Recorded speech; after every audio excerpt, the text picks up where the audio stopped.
Pull yourself up a chair and join us at the Energy Roundtable.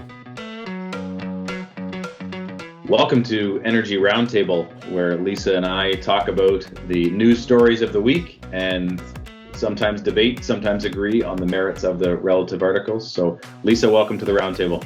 Thanks, Matt. How you doing today? I'm doing quite good on this drizzly Friday. And yourself?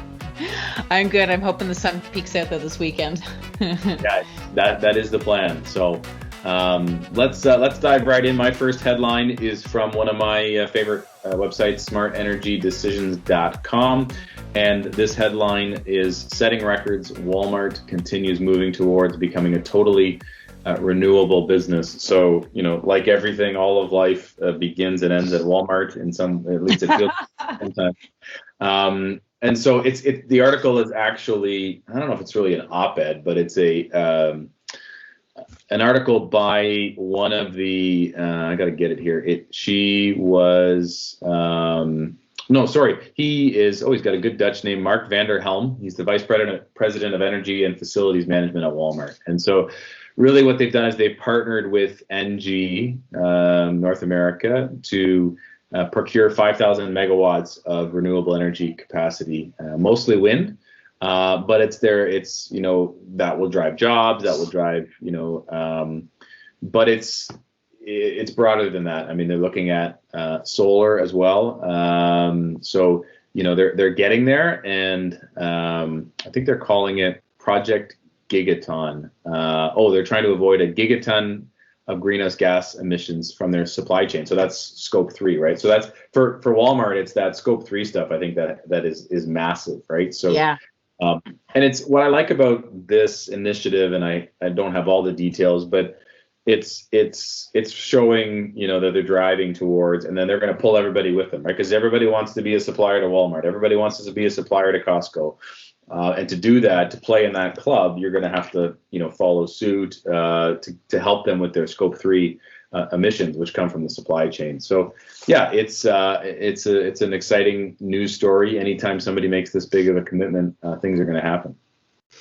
I give it a thumbs up, Matt. I love the story. The fact that Walmart's getting engaged. I mean, I know that some of our staff, I think one of them in particular, was involved in the solar space at some point in the past, and he was doing a whole bunch of stuff with Home Depots.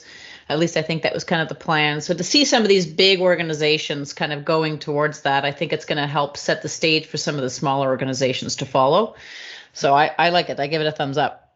One little nugget of facts: their renewable energy supplied for them last year 4 billion kilowatt hours. So, wow. Those are some. They are America's largest retailer in terms of annual green power usage in 2020. Wow. So wow. Already top of the heap and trying to move further ahead. So. That's great. And once again, you have sort of teed me up to my next article, or my article that I'm going to talk about now, because I was actually going to talk about my other one first. But this one is from grist.org. It's the problem with big oil's climate goals. They don't include all the oil, is what it's titled. The reporter on the article is Shannon Osaka. And basically it's a bit of an opinion piece. It's kind of...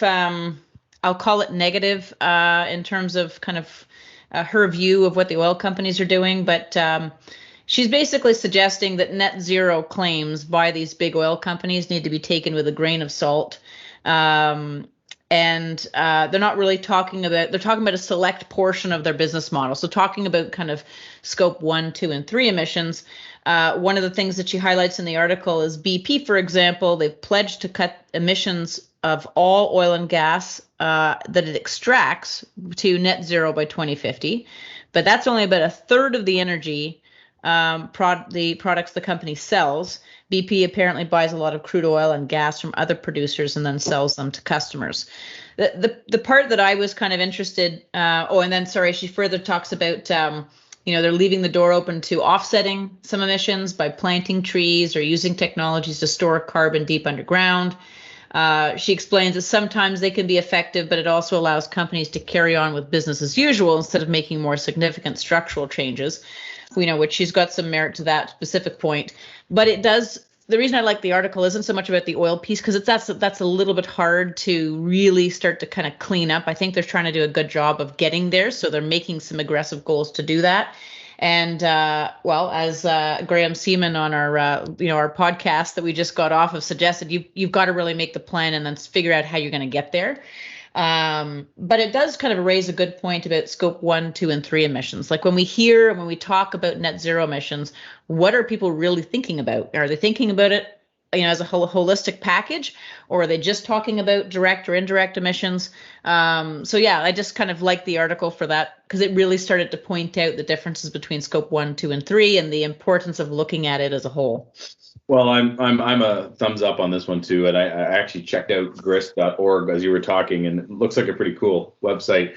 And you often hear me talk about, where's the envelope, or as a good engineer we talk about control volumes, and sometimes I think in this world to get a good story with that control volume is too small, and this does a good job, I think, of pointing out how big the control volume needs to be, so that we get a clear picture of it, right? Because our control volume as a society and as a people is the atmosphere, right? And so we have to make sure we're including all impacts to the atmosphere in our control volume. So yeah, exactly. Very cool. It's good to have critical voices and critical thought in today's day and age, for sure. With so much fake news, it's good to have somebody thinking critically.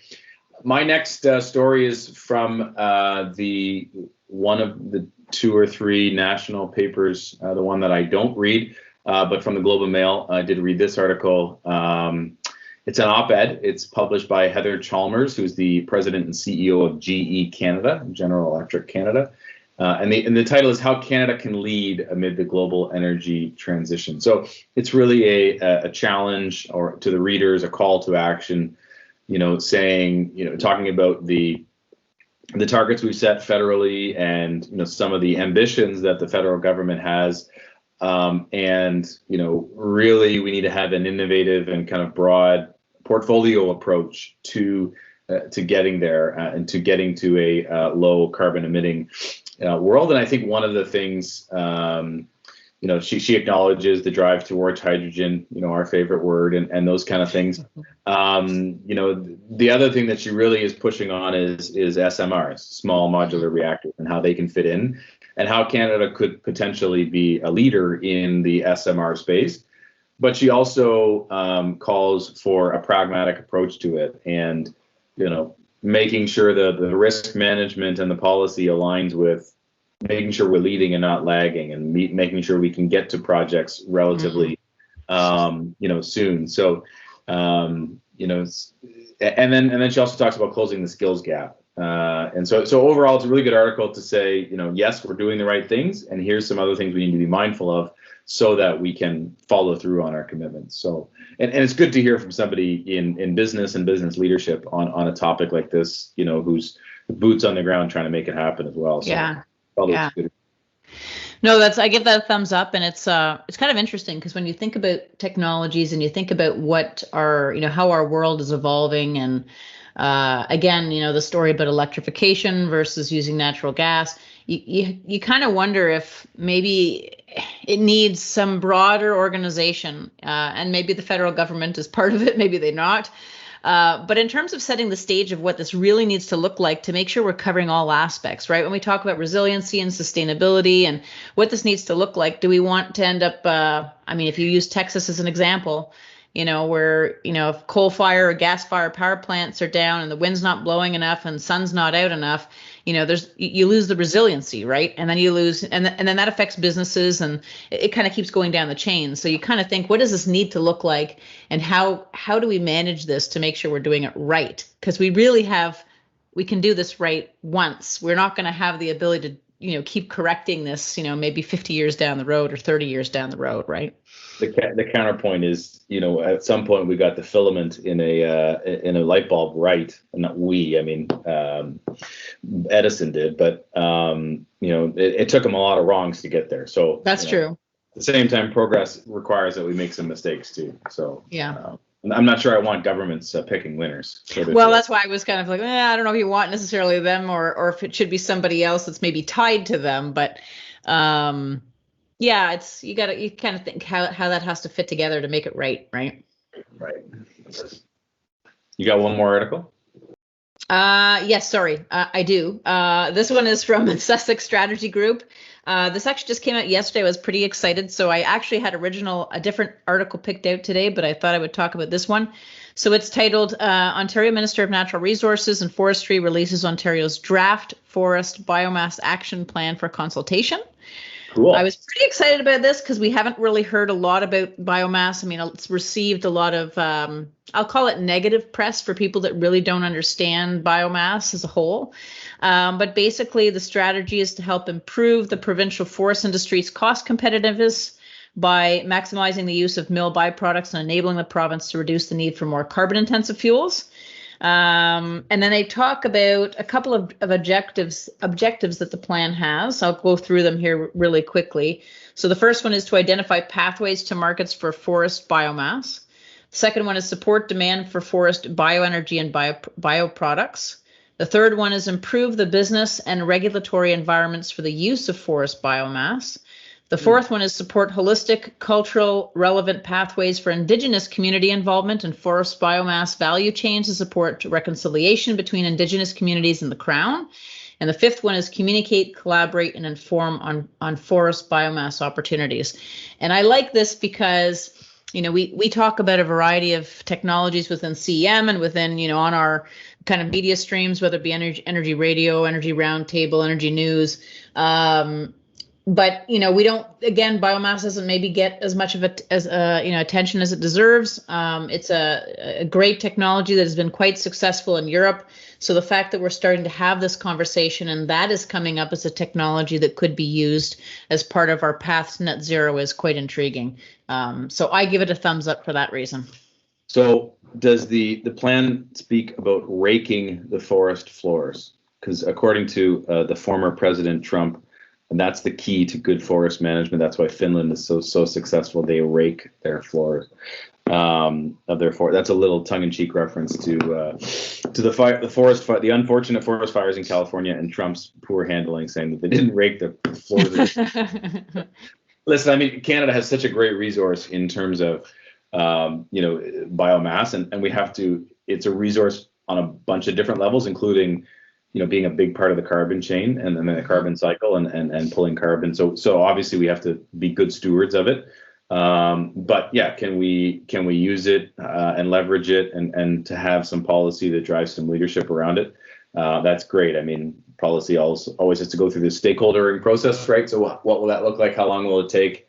Remains to be seen. But yeah, I think it sounds like a positive signal for more options, more fuel options. So yeah, thumbs up from me as well. Very cool. Good. Well, we are now at our face-off, and we're going to invite our content creator, producer, all-around cool guy, Mark Charbonneau, who administers our face-off. Mark, welcome to the Roundtable. Hi, guys. How are you? Hey, Mark. Good. How are you? Good. I'm well, thanks. So we have a Mother's Day face-off. Is that right? Yeah, exactly. So I thought we'd go a little bit lighter than usual. And figure out. I need to know what I'm going to sip on this evening to celebrate, all the mothers out there, including Lisa as well.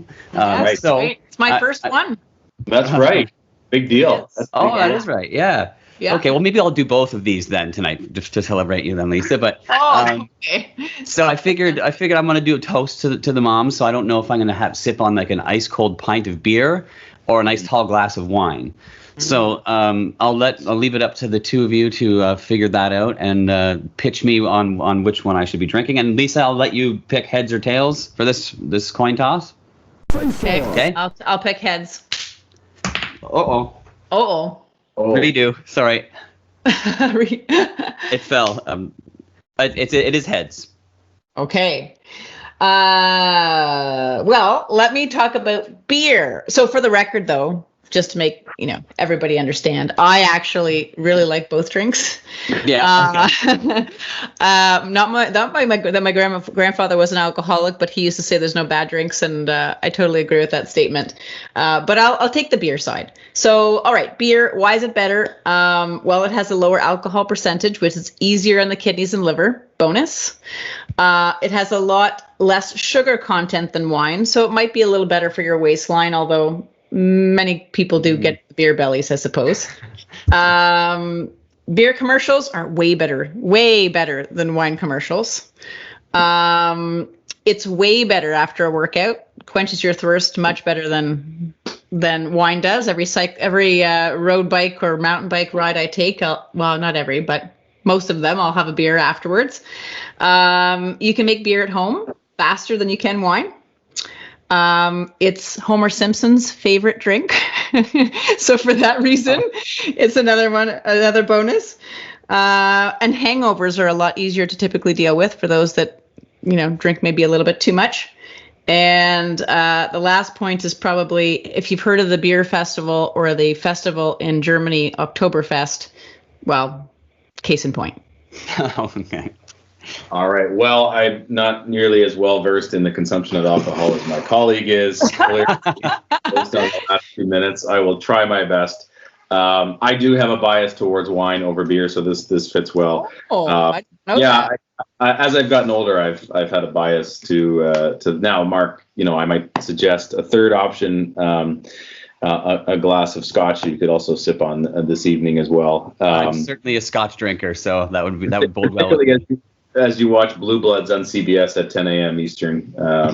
Anyways, a little inside joke for my wife. Anyways, wine. So first of all, nobody collects beer, or nobody admits to it, right? So wine has this kind of panache around. Nobody has a beer cellar, right? Like okay, we consume it with the boys at the bar, but wine has that kind of panache and that kind of it's a classier drink, let's put it that way. And you can collect it, it can age, it can mature.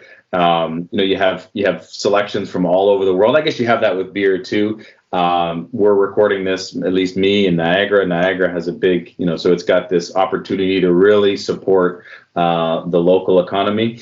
And I'll just finish with this one, which I think should clinch the argument. Regardless of your religious beliefs, Jesus did not turn water into beer. He turned water into wine. So I will leave on that note. Okay. Wow. Yeah, this is a tough one. But I'm going to have to say that Lisa convinced me to have a beer more so than have a glass of wine this evening, although I might end up having both, to be honest. But the bigger question, though, Mark, is what is your favorite? My favorite? Yeah, like you prefer wine over beer or the other way around? It depends on the day, really. I think like a hot day, obviously I'd rather have a beer if I'm sitting out on a patio, but I'd love a nice glass of wine with a meal, right? So, So yeah, I mean, and then again, then after a meal, I would have a scotch or something, because I'm a big scotch drinker, right? Yeah, for me, it's very dependent on the season.